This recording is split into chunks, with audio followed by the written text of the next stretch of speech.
इसे अपना सौभाग्य मानता हूं कि आप लोगों का दर्शन करने का मुझे अवसर प्राप्त हुआ है। मैं यह मानता हूं अपने सेना के जवानों के संबंध में कि वह केवल एक सेना के बहादुर जवान ही नहीं है, बल्कि वह सचमुच भारत की आन बान और शान है।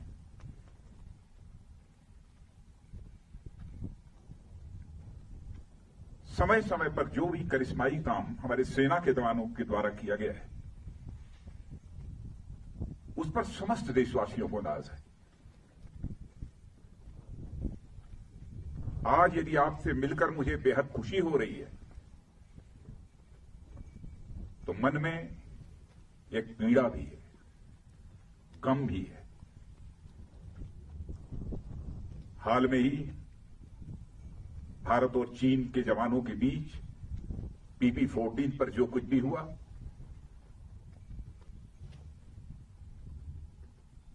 उसमें हमारे कुछ जवानों ने अपना बलिदान देते हुए अपनी सीमा की सुरक्षा की है। उनके खोने का गम है, आपसे मिलने की खुशी है। मैं उनकी स्मृति को स्मरण करना चाहता हूं, उनकी स्मृति को नमन करता हूं, उन्हें मैं हृदय से श्रद्धांजलि अर्पित करता हूं। और मैं ये कहना चाहता हूं कि हिंदुस्तान उनकी शहादत को कभी भूलेगा नहीं। हमारे प्रधानमंत्री जी ने भी आकर दो टूक शब्दों ने कहा है कि उनकी वह शहादत, उनका वह बलिदान किसी भी सूरत में व्यर्थ नहीं जाएगा। आप जैसे सेना के जवानों को जिन मां बाप ने पैदा किया है, सचमुच मैं शीश झुकाकर उन मां बाप का भी अपनी तरफ से हार्दिक अभिनंदन करता हूं। हाल में जो कुछ भी हुआ है,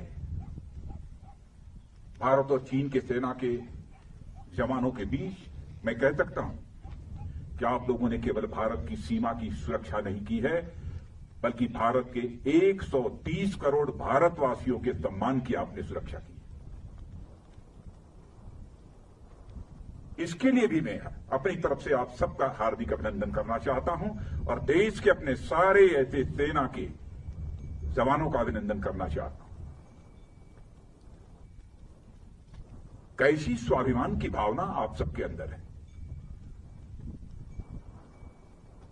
क्या आप सब कुछ बर्दाश्त कर सकते हैं, लेकिन अपने स्वाभिमान पर किसी भी सूरत में चोट नहीं बर्दाश्त कर सकते। आप सभी जानते हैं कि मनुष्य के हृदय की सबसे बलवती भावना यदि कोई होती है तो स्वाभिमान की भावना होती है। स्वाभिमान ये व्यक्तिगत भी होता है, समाज का भी होता है, क्षेत्र का भी होता है, परिवार का भी होता है, लेकिन सबसे ऊपर एक स्वाभिमान होता है, राष्ट्रीय स्वाभिमान। यदि व्यक्तिगत रूप से हमें कोई अपशब्दों का प्रयोग करता है तो हमारा व्यक्तिगत स्वाभिमान जागृत हो उठता है और उससे हम दो हाथ करने के लिए तैयार हो जाते हैं। वैसे ही हमारे राष्ट्र की सीमाओं पर यदि कोई आंख उठाकर देखने की जरूरत करता है, उस समय हमारा जो स्वाभिमान जागृत होता है उसे हम राष्ट्रीय स्वाभिमान कहते हैं। इसी राष्ट्रीय स्वाभिमान की भावना के कारण ही आप अपनी जिंदगी की चिंता नहीं करते हैं, अपना सर्वस्व न्यौछावर कर देने के लिए तैयार हो जाते हैं। भारत को आजादी भी मिली है तो इसी राष्ट्रीय स्वाभिमान के भावना के कारण ही मिली है। चाहे वह चंद्रशेखर आजाद रहे हों, सरदार भगत सिंह रहे हों, खुदीराम बोस, अशफाक उल्लाह खान जैसे लोग रहे। इसी राष्ट्रीय स्वाभिमान की भावना के कारण ही हंसते हंसते फांसी के फंदे को चूम लिया था, तब जाकर यह हमारा भारत आजाद हुआ।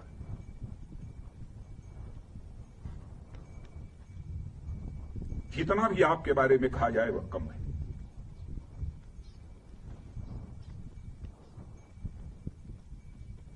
इस समय सीमा के विवाद को सुलझाने के लिए बातचीत का दौर चल रहा है। जो कुछ अब तक की प्रगति हुई है बातचीत की, मामला हल होना चाहिए।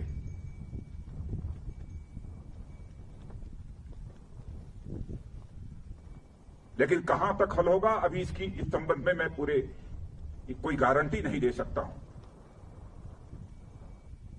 लेकिन मैं इतना यकीन दिलाना चाहता हूं कि भारत की 1 इंच जमीन को भी दुनिया की कोई ताकत छू नहीं सकती है, उस पर कब्जा नहीं कर सकती।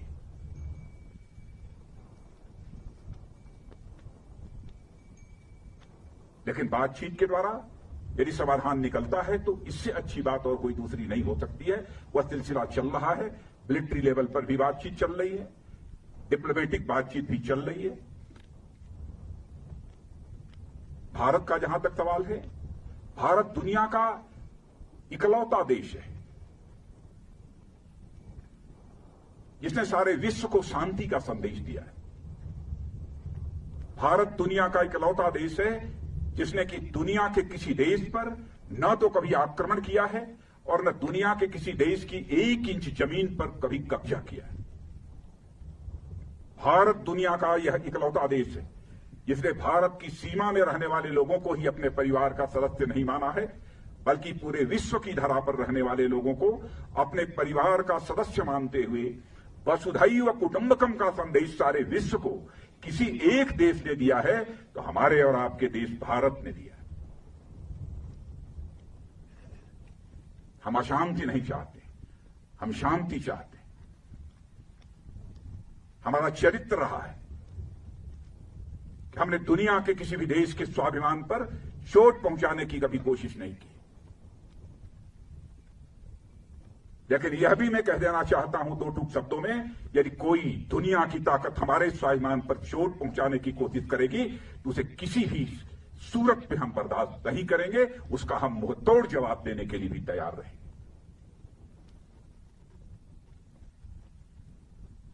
आप सबके ऊपर नाज है और आप सबके बीच आकर सचमुच मैं स्वयं को बहुत ही गौरवान्वित महसूस कर रहा हूं। इसीलिए यह सब सारी बातें मैं बोल रहा हूं। आपके ऊपर भरोसा है।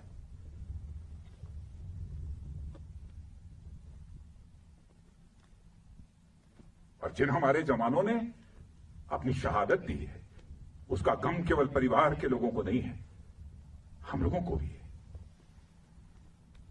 130 करोड़ भारतवासियों को भी।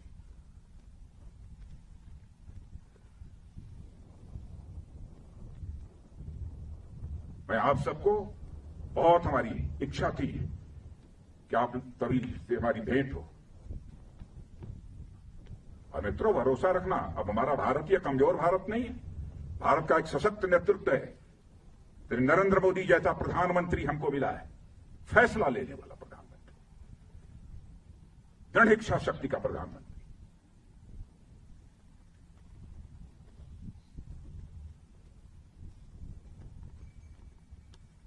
हमारे स्वाभिमान पर कोई चोट नहीं पहुंचा सकता। राष्ट्रीय स्वाभिमान ये हमारी पूंजी है।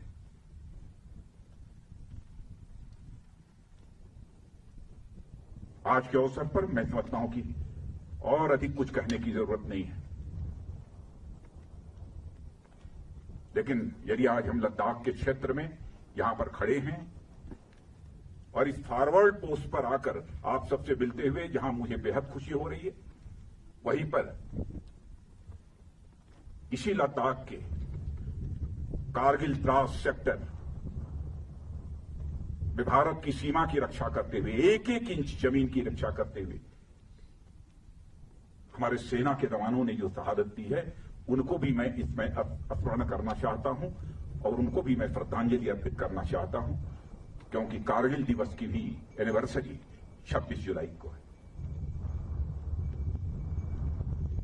और यहां आया हूं तो मैंने सोचा कि दिल्ली से तो उनको स्मरण करेंगे ही, लेकिन इस लद्दाख की धरती पर आकर उनको स्मरण करना चाहता हूं। और उनकी शहादत सदैव हम सबके लिए एक सोर्स ऑफ इंस्पिरेशन, एक प्रेरणा के स्रोत के रूप में काम करती रहेगी। इन्हीं शब्दों के साथ पुनः आप सबको हार्दिक शुभकामनाएं देता हूं।